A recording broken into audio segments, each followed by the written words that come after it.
I would be curious to know how many people have wanted to open up their own business but didn't have the financial means to start a business. Now, in some areas, so I'm from New Jersey, so things are a little bit different here than they are a lot of other states, but it is very expensive to get a commercial property here. And not only is it expensive, it's difficult, and there's also longer lease terms.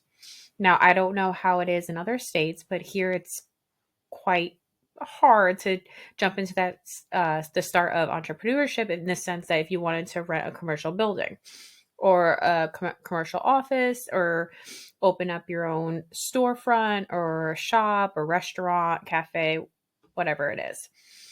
And a lot of times the leases are very long. So for somebody starting out, it's a little difficult to get into that business. Now, you also see some people that who choose to start off smaller. So, say if they want to be in the food industry, you'll see them buying one of the food trucks and they'll start off there and then kind of work themselves up and then maybe open up a restaurant if that's something that you want to do in a food industry.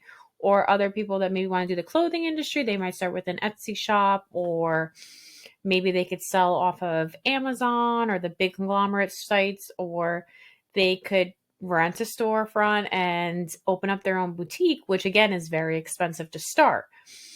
You also have people that maybe are interested in a smaller supermarket or a cafe or a smaller restaurant, whatever the case may be. But the first step to be able to open those types of businesses require a large sum of money. Now, that's pretty much anything in life, right? You want to buy a house, you need a large sum of money, especially here. You want whatever you want to do. If you want to buy a car, I mean, they have the 0%, $0 down, and they have deals, but you're going to pay a lot more in the long run. But you always need that larger sum of money up front. Now, again, logic is save up the money and you can start. But in some cases, or in many cases, a lot of people cannot save up enough to make that first step. So, from a policy perspective, what do we need to do to make it a little bit easier for entrepreneurs or people that want to start off working for themselves? Because we're going to have a lot of people looking for work, right? You're having mass layoffs in the federal government, you're having mass layoffs in the private sector. So what does that lead to? A huge amount of people without any money, right? Now, again, there's rumors going around of what their intentions are, or what the intentions are of these companies. But the reality is, they're, especially for the private sector is going to realize if you're laying off all these people, there's less people to buy their products, right? So there's always a negative consequence. You might not see it now, but you will. Or maybe the quality, right? You see this especially with airplanes and cars and this big technology and these computers. And when you maybe have one person do 5 jobs of 5 people, the quality is not there. And then we run into a lot of problems and safety hazards, etc. So there's always consequences. But you have all these people now competing for the same type of jobs, right? And what do we need to do to make it easier for people? Now, we always are trying to look back from a policy perspective because that's how we make our country. That everything's based on policy, everything's based on laws, everything's based on what we can do as a government, whether it's state, federal, or local. And I think what we have to remember is that there's opportunities with housing, right? So you have I think it's 3.5% down for an FHA loan if you want to buy a house. But there's a lot of fine print that comes along with that. A lot of sellers might not want to accept FHA. FHA is a lot harder. It's a little bit more difficult because they're assuming that you are going to be buying a house and not have a lot of liquid cash. So if something goes wrong with the house or something goes wrong with you not being able to pay the mortgage, they want to make sure that that criteria is stricter than a traditional conventional mortgage.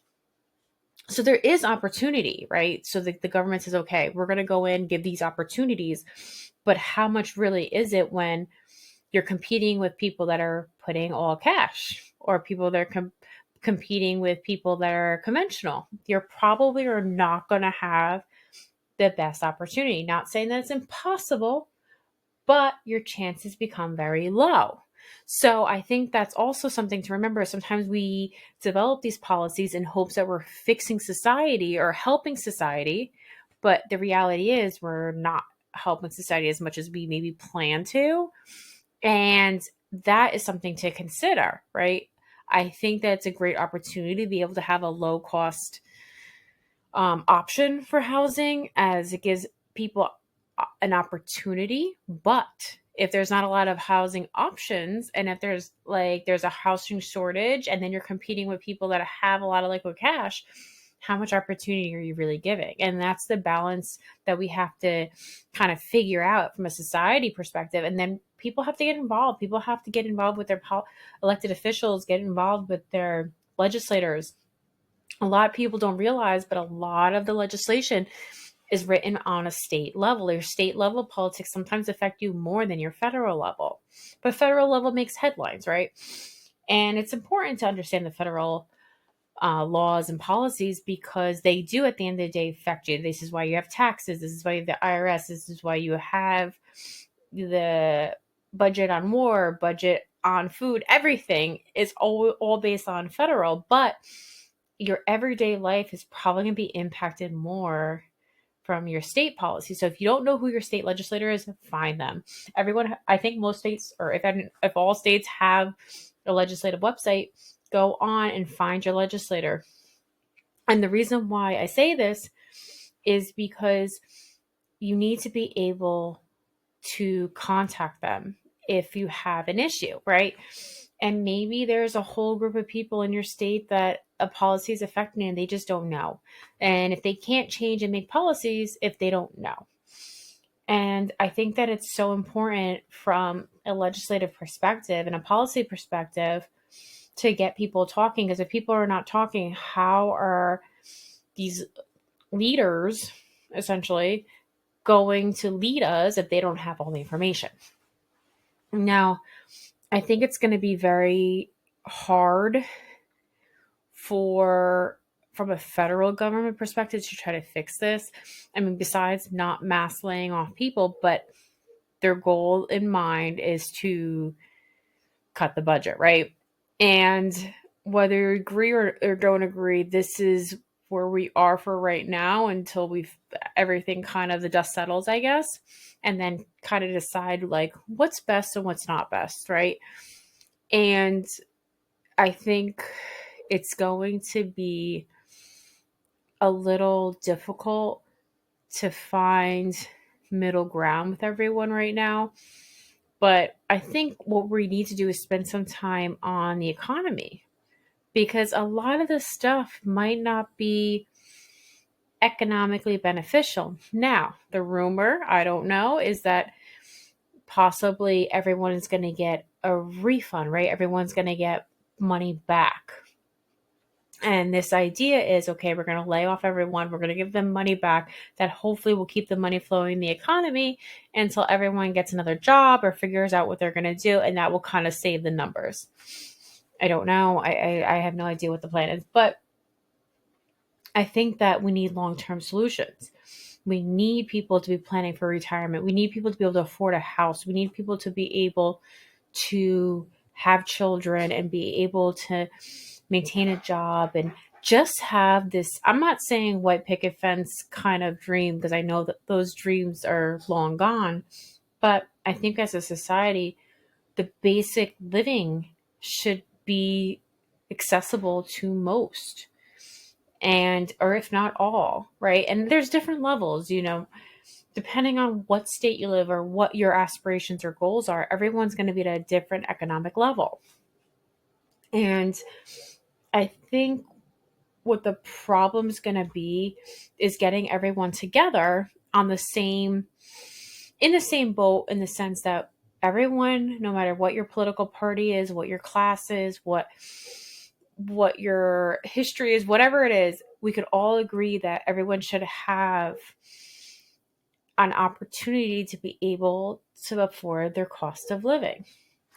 And I think if we kind of work together in that, we can kind of figure out a game plan.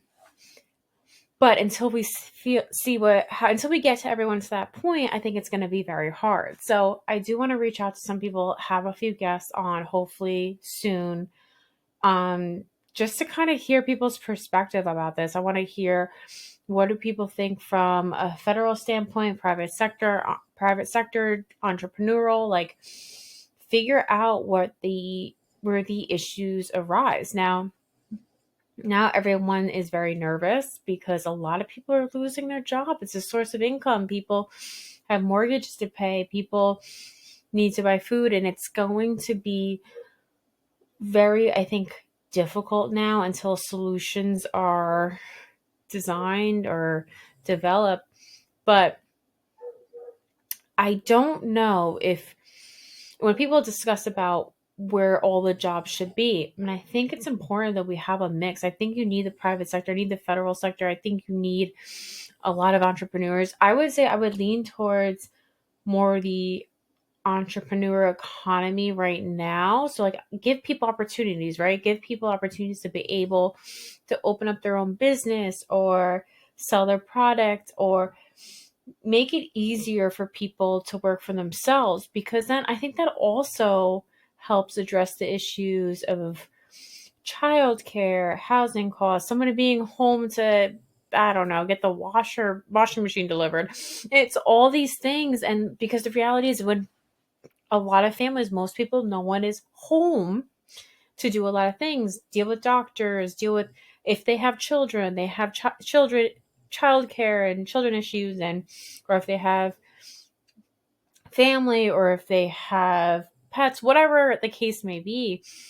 The society is changing a lot, and we need to be able to change with it, whether it's good or bad. And I think that we are going to see a lot of things, or a lot of changes, whether they're good or bad. I think it's way too early to tell, but we need to help people. We need to give people opportunity. That's why we're supposed to be here as a society. We want people to evolve in a better way.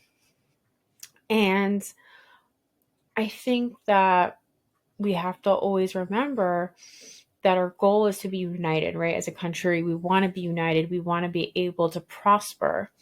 And I think that it's important to have these conversations.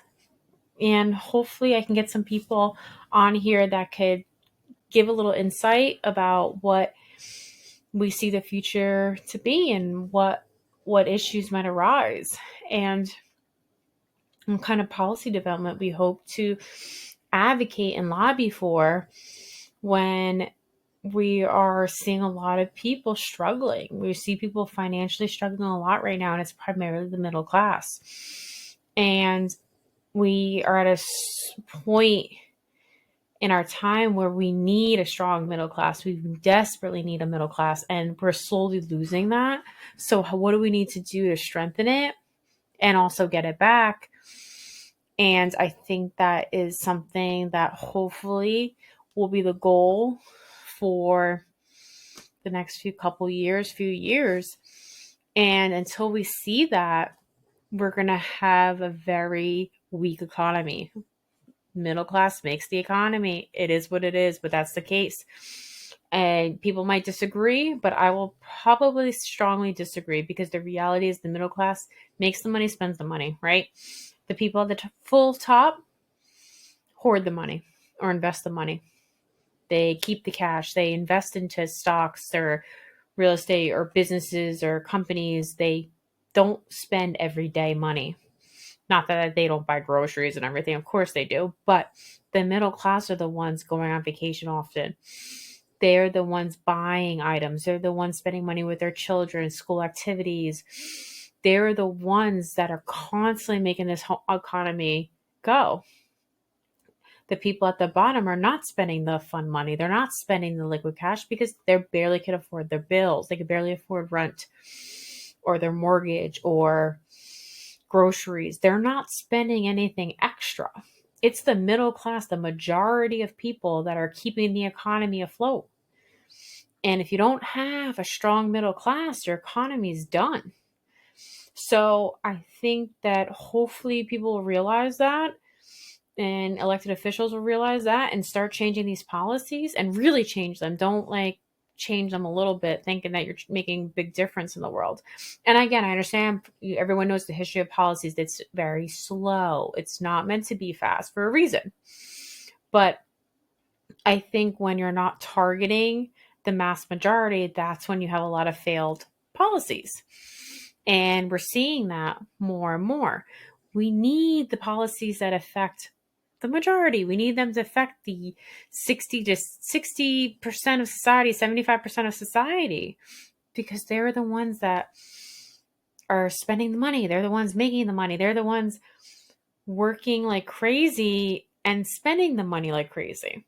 You're not going to see that in the ultra wealthy. Yes, maybe they're buying yachts, maybe they're buying corporations, maybe they're buying a 400 unit building. That's fine. That's where they're investing their money. But how many of those are those people? 10, 20, 50? It's not enough. So the majority of the people spending the everyday money, the people that are standing on lines at the store, people that are going shopping online every day, people are shopping on the apps, people are going to spending money for fun day trips or vacations. That's the middle class. That's when you get the money moving and moving and moving. And you want the money to move because then it brings jobs, then it brings a better economy. So I think really what people need to understand and decide is to really make a change for 2025 to 2027 and put the middle class first. And you have to continuously do that just to try to save the economy. And people might disagree. Of course, everyone's entitled to their opinion.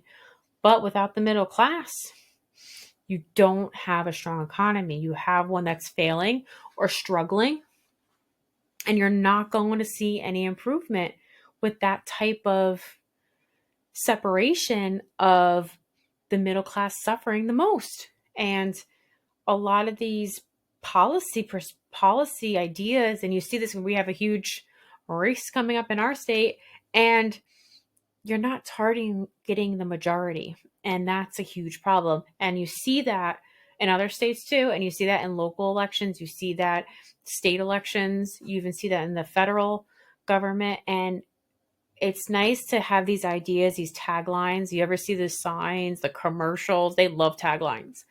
But the reality is sometimes when you really look into deep of these taglines, it's not really making a change, or it's not helping those that really need it. So educate yourself. It's very important to educate yourself. Don't believe everything that's on a sign or a commercial. And make sure that the middle class is the ones being helped. Look at what they're doing with taxes, property taxes, housing, the economy, jobs, retirement, all these things that the middle class depends on. And I should probably get a few people to explain this a little bit better than I can, especially when it comes to the in-depth analysis on here. And if you have a story, please reach out. Send me a message. Email me at americaspolicypodcast@gmail.com. I would love to set it up. I want to start doing interviews via, I guess, podcast, Zoom, not Zoom, but like recording online, and start kind of speaking with people and to understand these issues a lot better. So it's americaspolicypodcast@gmail.com. Please send me a bio, your story, and let me know what issues are affecting you when it comes to the economy, especially if you're in the middle class. What issues are arising in the job market? Are you looking? Are you not? Are you struggling to find work? Were you a federal worker? Were you someone that lost their job for X, Y, and Z reason? Please reach out, and hopefully I would like to start getting a guest a week and just kind of have this conversation, because we have such a strong platform. We have online presence that motivates legislators a lot faster. We have the ability. And I should make an episode about going through and contacting your legislators, because people don't usually know how to. And this is it's something that's really important, because if something's affecting you, you need to be able to get in touch with the right people. And it's not so simple in a lot of states. So maybe I'll have to do an episode on that. But thank you so much. Thank you for listening, and I will see you next week.